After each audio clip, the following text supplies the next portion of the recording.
Trident TV की नई पेशकश डियर साहित्यकार। साहित्य की दुनिया का एक ऐसा मंच जहां नवागत साहित्यकार आशाओं और जिज्ञासाओं से भरी अपनी साहित्य यात्रा को अनुभवी और प्रतिष्ठित साहित्यकारों के साथ साझा कर पाएंगे। इसके पहले अंक में हम आपको रूबरू करवा रहे हैं नवागत साहित्यकार शिवानी शर्मा से। शिवानी शर्मा का जन्म उदयपुर राजस्थान में हुआ था।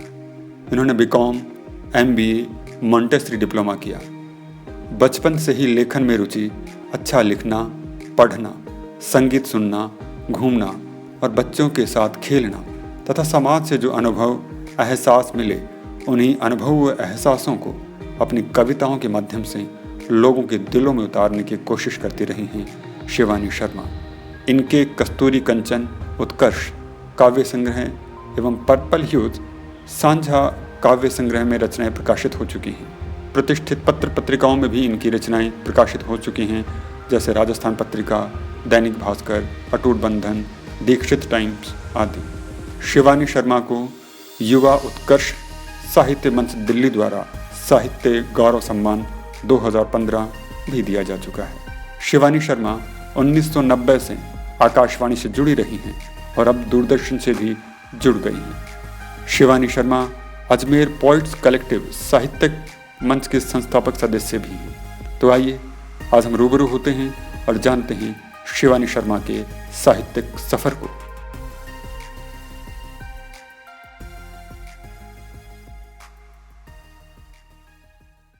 नई दिशा, नए उत्कर्ष की जब हम बात करते हैं, युवाओं के अनुभवों को हम कैसे नजरअंदाज करते हैं। अनुभवी पीढ़ी के साथ ही मित्रों, हम युवाओं को अपने साथ रखते हैं।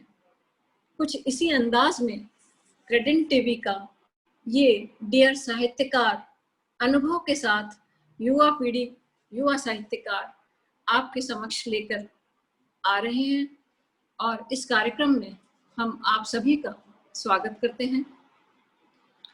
आज हम जिस युवा साहित्यकार से आपका परिचय करवाने जा रहे हैं वो हैं शिवानी शर्मा जयपुर।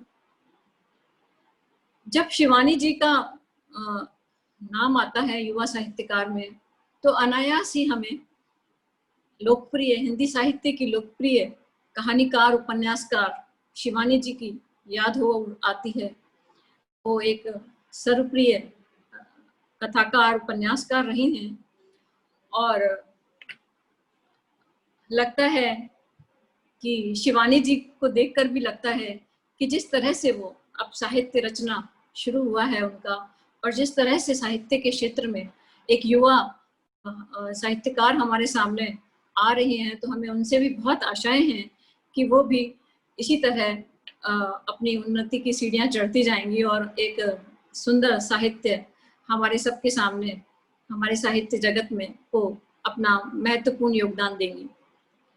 शिवानी शर्मा एक युवा साहित्यकार हैं और आप बहुत अच्छा लिखती हैं। आपका 2016 में कुछ ख्वाब कुछ हकीकत के नाम से एक बहुत खूबसूरत काव्य संग्रह आया है, जिसमें आपने प्रेम, विरह और स्त्री नारी अस्मिता पर भी कई कविताएं, खूबसूरत कविताएं लिखी हैं और एक युवा महिला, युवा व्यक्तित्व का आक्रोश भी और उनके अंदर दिखाई देता है नारी अस्मिता को लेकर। तो एक बहुत अच्छी बात है। शिवानी जी के कई साझा काव्य संग्रह भी प्रकाशित हो चुके हैं और इसी के साथ अभी इनका सोशल प्लेटफॉर्म पर कुछ ना पूछो हम सच कह बैठेंगे, कुछ ना पूछो हम सच कह बैठेंगे, ये एक कविता संग्रह आया है जिसमें बहुत ही खूबसूरत मार्मिक संवेदनात्मक कविताएं हैं। शिवानी जी को मैंने और शिवानी जी के कई लेख भी आते रहते हैं समाचार पत्रों में, पत्र पत्रिकाओं में। आपकी कुछ कहानियां भी आई हैं इधर और लघु कथाएं भी आप बहुत अच्छी लिखती हैं। तो मैं शिवानी जी आप अब आकाशवाणी से भी जुड़ी हुई हैं और दूरदर्शन से। आकाशवाणी से तो आप बहुत पहले ही जुड़ गई थी 1990 में शायद, और अब दूरदर्शन से भी जुड़ी हैं। तो शिवानी जी को लेकर हम आपके सामने प्रस्तुत हैं, और मैं शिवानी जी को की जो शुरुआत करना चाहती हूँ वो इस बात से करना चाहती हूँ कि मैंने कहीं एक समाचार पत्र में उनका एक लेख पढ़ा था, जिसमें उस लेख को पढ़कर मुझे लगा कि शिवानी जी अपने नाम को लेकर बहुत संवेदनशील हैं। और और शिवानी जी ने जो उसके कारण दिए हैं, मैं चाहती हूँ कि शिवानी जी इस बारे में अपने विचार पहले बताएं कि आपका नाम, जो शिवानी के नाम से जो आपने पहली रचना, हमने पढ़ा है एक पत्रिका में कि आपने अपनी पहली रचना किसी अखबार में भेजी थी शिवानी नाम से, तो हाँ जी, वो क्या किस्सा था, वो बताएं हमें, हमारे दर्शकों को। उस समय कॉलेज में पढ़ती थी और लिखने का बहुत शौक था। एक कविता लिखी थी धूप और हमारी जिंदगी पर, मानव स्वभाव पर, और उसे मैंने एक अखबार में छपने के लिए भेजी। वो स्वीकृत हो गई, लेकिन साथ में संपादक का पत्र आया कि आप अपना पूरा नाम लिखें, खाली शिवानी नाम से हम नहीं छाप सकते। तो मैंने कहा मैं जाति बोधक और धर्म बोधक इस तरह के चीजों से बचती हूँ, मैं नहीं लगाना चाहती हूँ, मैं अपना केवल नाम ही लिखती हूँ। तो उन्होंने क्षमा सहित मेरी कविता लौटा दी, बोले कि शिवानी जो है इस नाम की एक बहुत प्रख्यात लेखिका है, तो उनका नाम का मान रखते हुए हम आप अपने नाम के आगे पीछे कुछ लगाएं ताकि डिफरेंशिएट किया जा सके। तो मैं उस समय इस बात की गंभीरता को समझ नहीं पाई थी और मुझे बड़ा खराब लगा था कि जब मेरा नाम शिवानी है तो शिवानी ही लिखूंगी ना, जरूरी है धर्म सूचक जाति सूचक शब्द आगे लगाऊं। लेकिन मैं उन संपादक महोदय को सचमुच दिल से धन्यवाद देती हूँ कि उन्होंने इस चीज का मुझे एहसास कराया कि जो हमारे वरिष्ठ हैं उनके नाम का हमें कितना आदर करना चाहिए।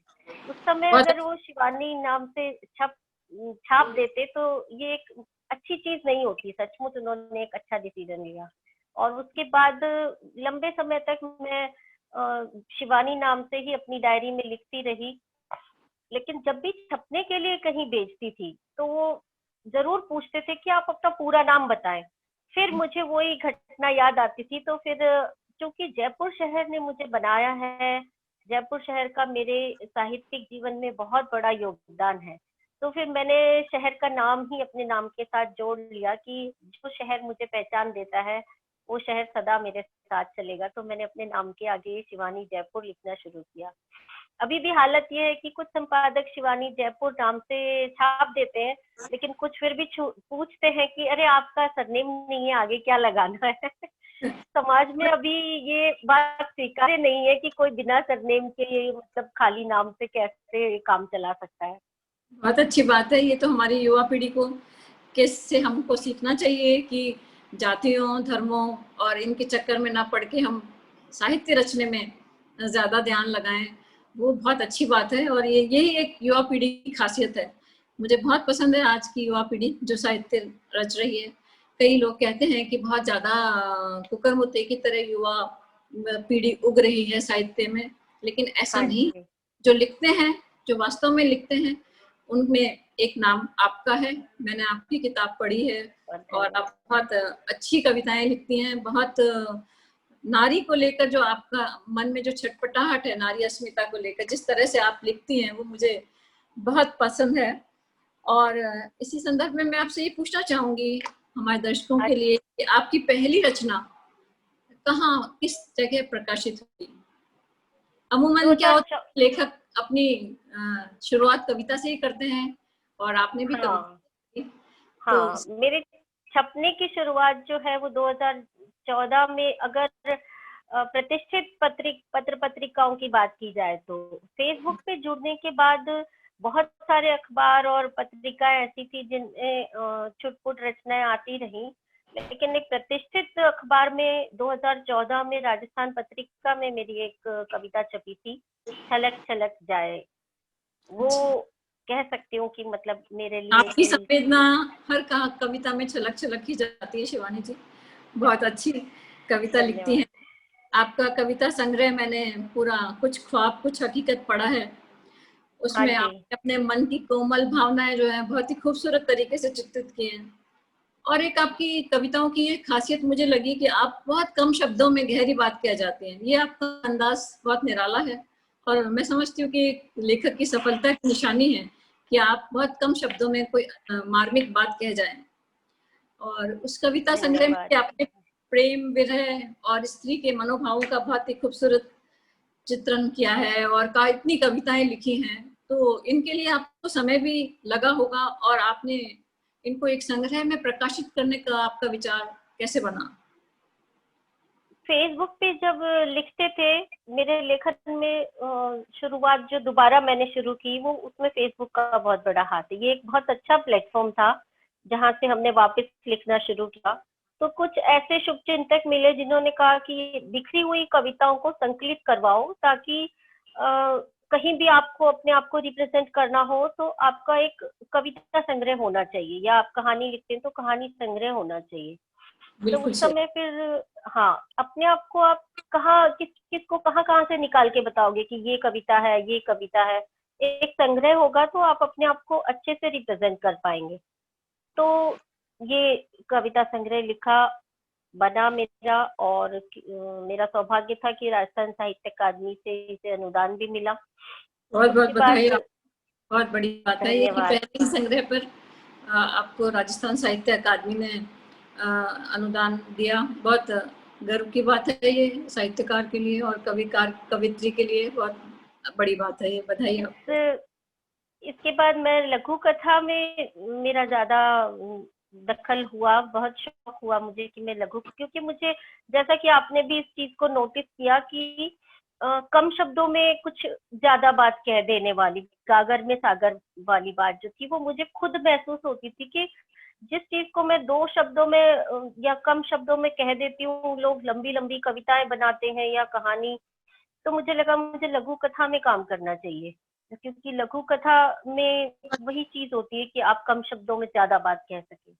बिल्कुल। तो किस्मत की बात है कि वहां पर भी मुझे सफलता मिली। लघु कथा में भी कुछ लघु कथाएं लोगों ने बहुत ही सराही मेरी। और आप चाहे तो मैं अपने कविता संग्रह में से आपको कुछ कविता सुना सकती हूँ। बिल्कुल सुनाइए, अच्छा लगेगा हमें। एक कविता है 40 पार के आदमी। जिन्होंने भी मेरी ये कविता संग्रह पढ़ा है और जो जानते हैं कि मैंने ये कविता लिखी है, तो हम कहीं भी गोष्ठी में बैठते हैं तो इसके लिए जरूर फरमाइश आती है और बड़े भावुक होकर के भाई लोग ज्यादा भावुक होकर के सुनते हैं इसे। हाँ, क्योंकि एक महिला के लिए 40 पार के पुरुषों की व्यथा लिखना या उनकी स्थिति को वर्णन करना एक अनूठी बात है। हाँ हमारे, हाँ हम, भाई स्त्री पुरुष को आप दुनिया में अलग नहीं कर सकते हो। वो एक रथ के 2 पहिए हैं, साथ साथ चलते हैं। तो जो समस्याएं हमें हो सकती हैं वो उन्हें भी होती हैं। तो उनको अपने जीवन में आए हुए जितने भी पुरुष हैं, चाहे वो मेरे रिश्तेदार हैं, परिवार है, मित्र हैं, तो मैंने 3 कैटेगरीज में उसको बांट करके, 3 भागों में बांट करके 3 दृश्य उसको नाम दिया है। अलग अलग तरह के पुरुष जो मेरे समझ में आए, तो मैं आपको वो कविता सुनाती हूँ। 40 पार के आदमी। दृश्य 1। अनुभवों से भरे छितराए बाल घिसे जूते लेकर लापरवाह रहते हैं अपने स्वास्थ्य से। अनुभवों से परे छितराए बाल घिसे जूते लेकर लापरवाह रहते हैं अपने घिसे हुए स्वास्थ्य से, पर इलाज करवाते हैं पूरे परिवार का और डटे रहते हैं परिवार की खुशी के लिए। बूढ़े माता पिता और भाई बहन की जिम्मेदारी निभाते, बच्चों की पढ़ाई, बेटी के दहेज, इनके लिए पाई पाई जोड़ते 40 पार के ये पुरुष भूल जाते हैं कि उनके भी कुछ सपने थे, घनिष्ठ मित्र थे और थी एक मीठी सी खुशी बहुत पत्नी बढ़िया। के साथ पत्नी के साथ बतियाने की, जो अब कर्ज और फर्ज के बोझ तले दबी हुई है। बहुत सुंदर, ये बहुत खूबसूरत। ये एक दृश्य है। इसके अलावा दूसरा दृश्य है कि सधे हाथों से सुव्यवस्थित तरीके से शुरू किए गए अपने करियर की ऊंचाई पर आनंदित 40 पार के आदमी भरपूर जिंदगी जी रहे होते हैं, सुरक्षित भविष्य और खुशहाल वर्तमान के बीच। दुनिया नापते ये पुरुष दूसरों के लिए जहां आदर्श होते हैं, वहीं किसी की आंख में खटकते भी हैं। रंगीनियों में लिपटी हो सकती है इनकी जिंदगी की परतें, रहस्यों से भरी हो सकती है। कई बहुत देखते हैं ना कि अचानक ही किसी ने बहुत ज्यादा तरक्की कर ली है तो लोग उनको शक की नजर से भी देखते हैं। ये उन लोगों के बिल्कुल लिए। और एक आखिरी दृश्य है, उसकी आखिरी पंक्तियां आपको छू जाएंगी। वो दृश्य है, अस्थायी सी जिंदगी जीते भटकते भंवरे से ये पुरुष, अधूरी अतृप्त अभिलाषाओं के पीछे भागते एक अनजाने दंभ में जीते, भूल जाते हैं कि एक अदद परिवार दुनिया की सबसे सुखद अनुभूति है। घर की रौनक से बेखबर, बाहर की चमचमाहट में डूबते उतरते ये 40 पार के पुरुष तब होश में आते हैं कभी कभी, जब घर की बेटियों की उम्र किसी और को गिनता पाते हैं। बहुत खूबसूरत, बहुत बढ़िया बात कही आपने। सारे पहलू पकड़ा आपने इसमें। बहुत ये खूबसूरत आपकी हाँ, उस समय तक जितने भी मुझे लगा कि पुरुषों से मैं मिली हूँ या जो मेरा अनुभव है वो मैंने इसमें देने की बहुत कोशिश अच्छा, बहुत अच्छा है। अभी आपका किंडल पे भी एक कविता संग्रह आया है, हाँ कुछ ना जी, पूछो हम सच कह बैठेंगे, कुछ ना हाँ पूछो हाँ हाँ सच कह बैठेंगे। नाम ही बहुत ही खूबसूरत है। और इसमें भी एक युवा मनोविज्ञान छुपा हुआ है आपका, कि आप सच के साथ हैं। हाँ। इस तरह की आपकी ये कविता। भाई इसमें क्या है कि मूलतः स्त्री मन की पीड़ाएं हैं इस कविता संग्रह में। तो जब तक उनको कुरेदा न जाए ना, तब तक वो एक मुस्कुराहट बन के हमारे चेहरे पर जमी रहती है। और बिल्कुल जब हम उनको कुरेदते हैं तो मुश्किल से ही हम झूठ बोल पाते हैं। हमारे मुंह से फिर सच ही निकलता है, भले ही फिर वो समाज को चुभे, किसी को स्वीकार्य हो चाहे ना हो, वो फिर मुंह से सच ही निकलता है। तो ना कुरेदो, अगर आप पूछोगे तो फिर हम तो सच ही बोलेंगे। बहुत अच्छी है आपकी बात, मुझे बहुत अच्छी लगती है कि आप बिना लाग लपेट के अपना साहित्य कर्म करती हैं और लिखती हैं। अभी मैंने हाल ही में आपकी एक कहानी किसी सोशल प्लेटफॉर्म पे पढ़ी थी, हाँ पौ जी, फटी पगड़ा भय। हाँ हाँ हाँ। तो कहानी भी बहुत मुझे बहुत अच्छी लगी।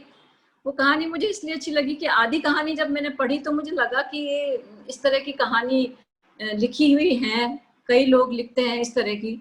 लेकिन हाँ जी, जहाँ आपने एक उसमें सेंटेंस दिया है, एक वाक्य जो आया है आपका, कि जब उसको पता पड़ता है और वो उसकी पत्नी जो है किसको सांत्वना दे रहा होता है, तो एकदम से वो उसको छोड़ देता है कंधा उसका और पूछता है कि ये बच्चा किसका है। तो हाँ वो जो हाँ टर्निंग पॉइंट था आपकी कहानी का, उसके बाद जो आपकी कहानी शुरू होती है, वो हाँ। नारी अस्मिता पर जबरदस्त, बहुत शानदार कहानी है आपकी और मुझे बहुत अच्छी लगी वो बहुत कहानी। बहुत धन्यवाद। वो मैं आपसे कहानी ये पूछना चाहती हूँ कि आपने कहीं से इस तरह की आसपास किसी घटना से लिया, या ये फिर आपके अपने कुछ आपका ही अपना। ये नहीं, थोड़ा-सा उठाया है मैंने कहीं से। मैं हॉस्पिटल में बैठी थी, वेटिंग में किसी को देखने गई थी और वहाँ पे कोई एक लेडी बैठी थी, वो बड़ी हैरान परेशान, उन्होंने मुझसे पानी माँगा पीने के लिए। तो मैंने उन्हें पानी दिया और मैंने पूछा क्या हुआ? कैसे आए हो आप? कैसे परेशान बैठे हो? तो पहले तो वो अचकचाई, फिर वो अचानक ही फट पड़ी, एकदम उनका मन भरा हुआ था, बोली कि पीरियड मिस कर दिए हैं। तो मैंने कहा मेरी हम उम्र लग रही थी, मैंने कहा मेनोपॉज का टाइम होगा, हो सकता है। बोले नहीं, प्रेगनेंसी टेस्ट हो गया है और प्रेगनेंसी है। तो मैंने कहा फिर तो अब अबॉर्ट ही कराना पड़ेगा आपको, इस उम्र में आप कहाँ बच्चा। तो उन्होंने बोल कुछ कहा नहीं, बस वो बहुत रोती रही। तो मुझे लगा उन्होंने कुछ आगे पीछे मुझे कुछ नहीं बताया, लेकिन उस दिन उनका रोना मुझे बहुत ही परेशान कर गया। और वो कहानी का बीज वहां से मैंने उठाया कि मुझे नहीं पता था कि मुझे आज तक नहीं पता, कभी मैं दोबारा मिली भी नहीं, कि उनकी समस्या वो बच्चा थी या कुछ और घर की बात थी। लेकिन मेरे मन में एक ऐसी प्लॉट तैयार हो गया कहानी का, बढ़िया आपने, उनको देख करके बस वहीं से वो कहानी चली गई। बहुत ही शानदार कहानी लिखी आपने वो। और आपको बधाई इतनी सशक्त कहानी के लिए। धन्यवाद। और और आपसे पूछना चाहूंगी कि आप की जो आप क्या मानती हैं इस बारे में। जैसे मैं आजकल कई युवा पीढ़ी के लेखकों से बात करती हूँ तो कई लोग कहते हैं कि पुरानी पीढ़ी को पढ़ने में हमें कोई इंटरेस्ट नहीं है, क्योंकि फिर उन्हीं का फ्लो हमारे अंदर आ नहीं, जाता है और हम उसी से। तो आपका क्या विचार है? आप के प्रिय लेखक कौन से हैं, या आपने पुराना साहित्य पढ़ा है? पुराना मतलब वरिष्ठ लेखिकाओं मेरी का। मम्मी जो थी, हाँ बिल्कुल, मेरी मम्मी जो थी वो शिवानी जी की बहुत फैन थी। हमारे घर में उनका सारा लेखन सुरक्षित रखा हुआ था, जो उनके उपन्यास है, कहानी संग्रह है और संस्मरण है, वो सब होते थे। मन्नू भंडारी जी, मालती जोशी जी, इन्हें मेरी मम्मी बहुत पढ़ा करती थी। और पापा को भी बहुत शौक था, सारे मैगजीन्स जो बच्चों के आते थे वो सब पहले घर में आते थे। तो पढ़ने का शौक हमें घर में रहा और शुरू से पढ़ा। मेरी मम्मी ने इसीलिए अपनी प्रिय लेखिका का नाम मुझे दिया। बहुत मैंने भी बराबर पढ़ा है। पहले तो छुप करके पढ़ते थे, बहुत सारी चीजें ऐसी होती थी कि उस समय तो समझ में आती नहीं थी, लेकिन हम पढ़ जाते थे। जैसे मैं आपको बताऊं, 14 फेरे जो शिवानी जी की किताब है, वो शायद मैंने 10 साल की उम्र में पढ़ ली थी, लेकिन उसको मैंने बाद में अपनी जिंदगी में 3-4 बार और पढ़ा, तब मुझे वो समझ में आई। कृष्ण कली भी मैंने 3-4 बार पढ़ी, तब मुझे लगा कि ये मैंने क्यों बचपन में पढ़ी, मुझे क्या समझ में आया होगा उस समय। कली भी लेकिन धर्मयुग में और आज था। भी मैं, आप, अब तो आपको पता है जो अब तो शिवानी जी अपनी इतनी लोकप्रिय आसान। लोकप्रिय कथाकार शिवानी जी जो थी, जिन पर आपकी मम्मी ने आपका नाम रखा, उनका नाम भी हाँ शिवानी हाँ था। हाँ, उनका नाम गौरा था, गौरा पंत। आपको विश्वास नहीं होगा, मतलब कि ये इतनी एक अचंभित बात है कि मेरी जन्म पत्री में मेरा नाम गौरा ही है। वाह वाह, बहुत ही बढ़िया, बहुत ही रोचक बात बताई आपने। तो तो शिवानी जी का भी यही था, उनको गौरा पंत हाँ, और गुरुदेव ने उन्हें ये शिवानी नाम दिया था, ये शिवानी जी ने पूरा उनका। क्योंकि शांति निकेतन में अपनी पढ़ाई की थी, तो जो हाँ, उनका नाम दिया था। रविंद्रनाथ ठाकुर जी जो थे, वो उन्हें गोरा नाम से बुलाते थे, क्योंकि बंगाली में गौरा नहीं होता है, गोरा होता है। गोरा होता है। तो फिर इस तरह से उन्होंने उनका मतलब ये नाम हुआ शिवानी। हाँ हाँ तो हाँ, ये भी एक बड़े ही साम्य की बात है कि मतलब इतनी बड़ी साहित्यकार जो हैं, उनका भी नाम गौरा था और आपका भी जन्मपत्री में ये नाम था। हम ईश्वर से ही प्रार्थना करते हैं कि आप भी इसी तरह से और अच्छा लिखें, आगे उनका आए। नाम लेते हाँ, समय बहुत 12 वर्ष आदर रहता है। शिवानी जी ने 12 वर्ष की उम्र में पहली कहानी लिखी थी, और हाँ, बहुत ही उनका। आपने जो ये पूछा था कि वरिष्ठों को पढ़ना चाहिए, मुझे लगता है कि पढ़ना एक सतत क्रिया रहनी चाहिए, कि उससे आपका पॉलिश होते रहते हो, आपका अपना। कभी अगर आपकी आपके भाषा पास में निखार आता मौलिक, है। आपके पास अगर मौलिक चीज है तो वो किसी से प्रभावित नहीं हो सकती। अगर आपके पास अपना ही कुछ नहीं है और आप पढ़ पढ़ के लिख रहे हैं, तो वो प्रभाव आना स्वाभाविक है। लेकिन आपके पास अपना कुछ है तो वो पढ़ करके बहुत ज्यादा प्रभाव आना, मुझे लगता है नहीं हो सकता है ऐसा। हाँ, पढ़ना पढ़ना बहुत बहुत जरूरी जरूरी है। है। पढ़ना बहुत जरूरी है, क्योंकि उससे आपकी भाषा भी समृद्ध होती है और आपकी शब्द कई ज्ञान चीजें, आता है आपके आपके विचार भी पास। खुलते और हैं।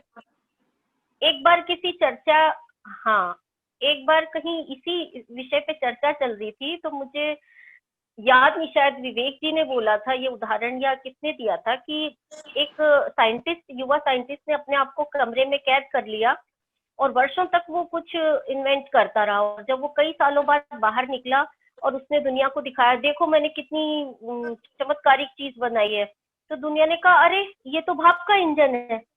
तो मतलब आप बाहर देखोगे ही नहीं कि कहाँ बिल्कुल क्या बिल्कुल। रचा जा रहा है, तो आप उन्हीं उन्हीं उन्हीं उन्हीं विषयों को लेकर के लिखते रहोगे, जिनको बरसों से लोग लिख रहे हैं और अब कोई पढ़ना नहीं चाहता। तो नया कुछ करने के लिए आपको ये पता होना चाहिए कि क्या क्या हो चुका है, किस किस विषय पे लिखा जा चुका है। तो आप कुछ नए विषय लें, किन किन घटनाओं पे लिखा जा चुका है, किन किन परिस्थितियों पर लिखा जा चुका है, ये सब आपको पढ़ने से ही पता चलेगा। और हम अपने ही अपने खोल में रहेंगे तो साहित्यकारों फिर के तो। अनुभव से सीखते भी बहुत कुछ हैं, क्योंकि उनका अनुभव हमारे बहुत काम आते हैं, और उनकी किस तरह की उनकी जीवन हाँ यात्रा हाँ रही है, वो सब हम पढ़ते हैं, उनके साक्षात्कार सुनते हैं, तो हमें काफी कुछ हमारी भाषा समृद्ध होती है, हमारा लिखना समृद्ध तो होता ही है, इसमें तो कोई दो राय है नहीं। एक मैंने आपका भी, आप लेख भी लिखती हैं, कई लेख पढ़े हैं मैंने आपके। मैंने आपका हाँ एक जी लेख पढ़ा था, जी माँ बच्चे की प्रथम गुरु। उसमें भी मुझे आपका थोड़ा सा हाँ जी आपके मन का आक्रोश देखने को मिला। अच्छा लिखा है आपने कि आपके जो कहने का तात्पर्य है कि स्त्री को देवी बनाकर दबाया नहीं जा सकता, उसको मानवीय रहने दिया जाए। उसका मतलब तो ये निकलता है, मैं समझ रही हूँ आपकी उस लेख से हाँ आपका। जी हाँ जी हाँ लेकिन जी फिर भी एक बात कहना चाहूंगी कि माँ को गुरु इसीलिए बताया जाता है कि जैसे आपने बताया उस लेख में कि शराबी पति और जो परिवार में रिश्तेदारों का खराब नेचर, तो माँ गुरु इसीलिए होती है कि वो बच्चों को अपने पिता के बारे में ये बताएगी। जब वो देखते हैं कि देखो बेटा, शराब पीने का नुकसान ये होता है जो तुम्हारे पिता कर रहे हैं।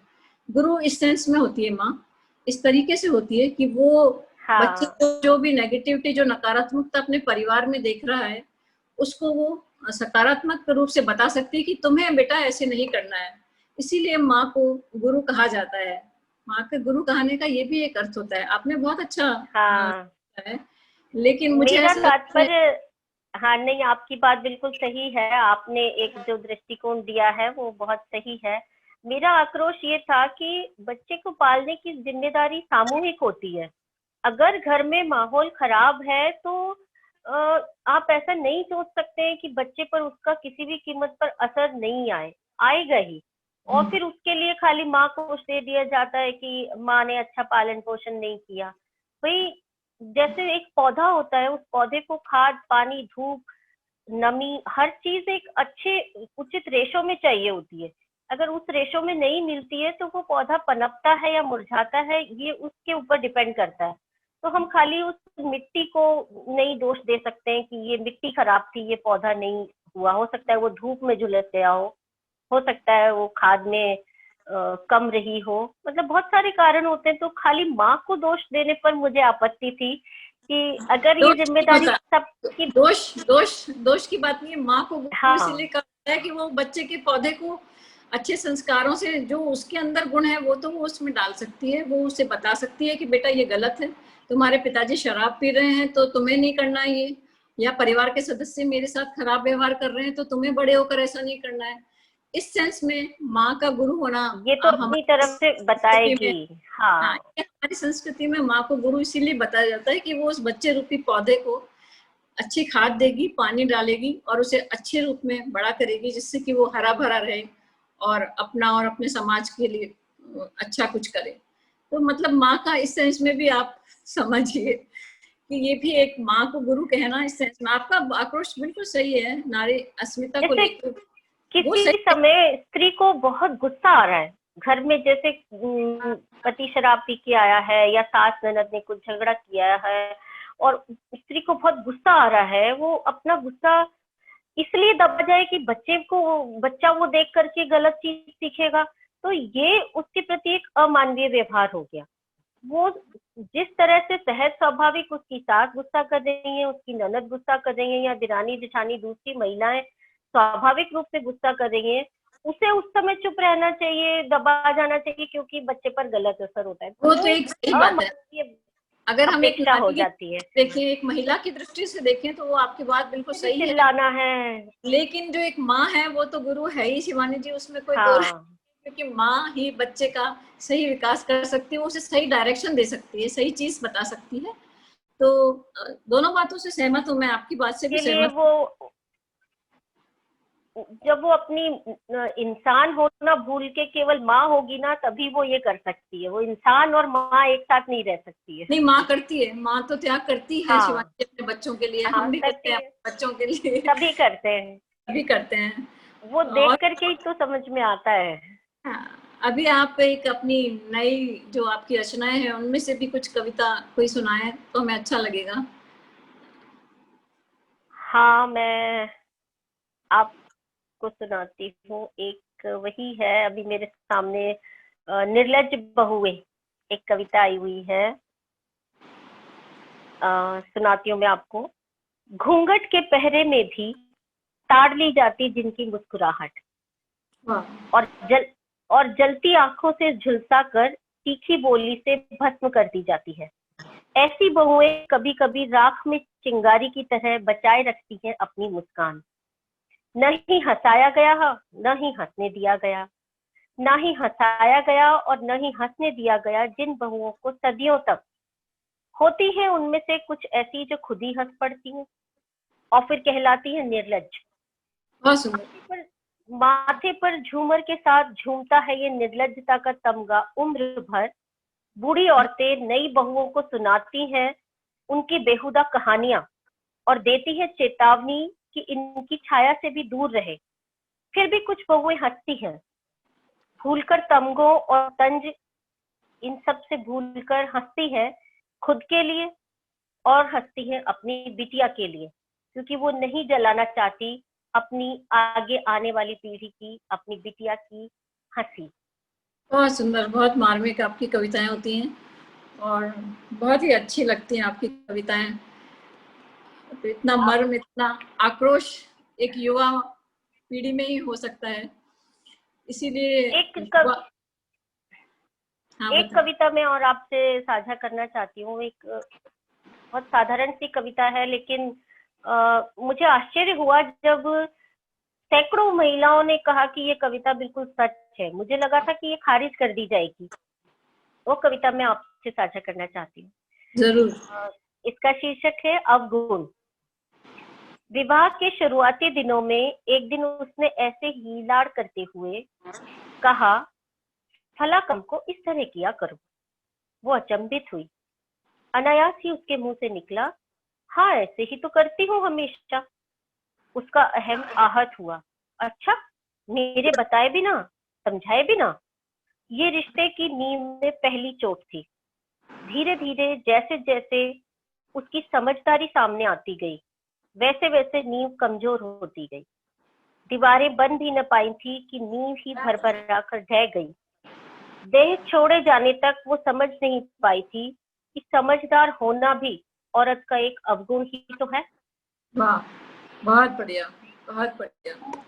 मुझे लगा था कि ये कविता लोग नकार देंगे शायद, लेकिन बहुत ही आश्चर्य हुआ और दुख भी हुआ मुझे। मैंने यही कहा कि ये कविता झूठ साबित हो जानी चाहिए थी, लेकिन बहुत सारे अनुभव लोगों ने शेयर किए कि नहीं है, ये सच है कि जितनी आप समझदारी दिखाते हो उतनी आपको कुचला जाता है। समझदारी सहन नहीं होती है पुरुष से। ये एक अच्छी बात है कि हमारी जो युवा पीढ़ी है आप जैसी, वो वर्तमान में जो समस्याएं आ रही हैं उनके लिए एक आवाज उठा रही है। स्त्रियों के लिए एक आवाज उठा रही है, बच्चियों के लिए एक आवाज उठा रही है। ये एक बहुत अच्छी बात है और इसीलिए मैं कह रही हूँ कि क्रेडेंट टीवी ने जो युवा साहित्यकारों को लेकर इस तरह का कार्यक्रम प्रस्तुत करने का निर्णय लिया है, वो बहुत ही स्वागत योग्य है और सुखद है। हाँ, और बहुत अच्छा है ये। अक्सर हम देखते हैं कि जो प्रतिष्ठित साहित्यकार हैं या हमारे जो वरिष्ठ साहित्यकार हैं, उनके इंटरव्यूज, उनकी बातें, उनके विचार हर जगह से हमको सुनने को मिलते हैं, पत्र पत्रिकाओं में भी मिलते हैं और सोशल प्लेटफॉर्म पे भी मिलते हैं। लेकिन जो युवा पीढ़ी है उसको लेकर गंभीरता जो क्रेडेंट टीवी ने दिखाई है वो मुझे बहुत पसंद आई और इसीलिए इस शो के लिए मैं युवा पीढ़ी को आगे लाने की कोशिश करूंगी कि नए से नए युवा हमारे जो साहित्यकार जो लिख रहे हैं वो सामने आए और पता पड़े लोगों को कि किस तरह हमारी युवा पीढ़ी एक अच्छा नए प्रयोग कर रही है। कविताओं में कहें या कहानियों में कहें या उपन्यास में कहें, कैसे कैसे अच्छे विषय उठा रही हैं, मतलब मार्मिक विषय उठा रही हैं, ज्वलंत विषय उठा रही हैं और उनका किस तरह से मनोवैज्ञानिक रूप से चित्रण खूबसूरती से कर रही हैं, वो सबके सामने आना चाहिए। ये हमारी प्रयास होगा और ये मैं चाहती हूँ कि अच्छी बात है, इस तरह का ये कार्यक्रम आगे बढ़ता रहे। आपको पता ही है कि ये कार्यक्रम जो है हर शुक्रवार शाम 7 बजे से credent.tv पर लाइव देखा जा सकेगा और हर बार हम एक नया साहित्यकार लेकर आएंगे जो अपने लेखन से, अपने विचारों से और अपने जोश से हमें लाभान्वित कर सके।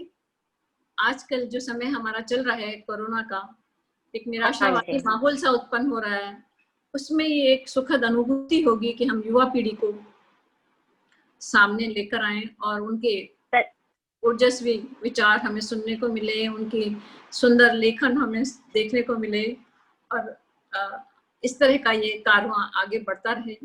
और इसके लिए मैं रेडिएंट टीवी के सुनील जी को भी हार्दिक आभार प्रकट करती हूँ और अभिनंदन करती हूँ उनका कि उन्होंने इतनी बढ़िया एक सोच के साथ बिल्कुल। कार्यक्रम की शुरुआत की और इस कार्यक्रम को आगे हम बढ़ाते रहेंगे और इसी तरह से हम नए से नए साहित्यकारों को लाते रहेंगे।